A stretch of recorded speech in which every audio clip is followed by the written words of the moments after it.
ძალიან მომინატრა ხინკალი და გადავწყვიტე მოვამზადო ხინკალი თქვენთან ერთად. პირველად ვამზადებ ხინკალს და ნახოთ როგორი ხინკალი გამომივა.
ჩემი ხინკალიც მზად არის მეგობრებო და ეხლა მინდა დავაგემოვნო თქვენს წინაშე.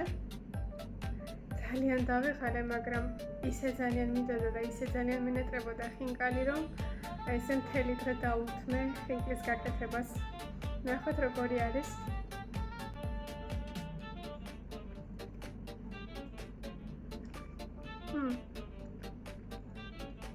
გემრიელია სხვათა შორის. აი ხინკალს რო ვაკეთებდი და ვფიქრდი ერთ რაღაცაზე, რომ როცა ადამიანს ძალიან რაღაც ძალიან უნდა ამ მთელი სულით და გულით აუცილებლად გამოუვა ჩემი აზრით. იმიტომ რომ შეუძლებელია არაფერი არ არის მეგობრებო. თუ გსურთ რაიმას მიაღწიოთ ან გააკეთოთ, ყველაფერი გამოგივართ, უბრალოდ ეს თქვენზე არის დამოკიდებული, რამდენად გინდათ.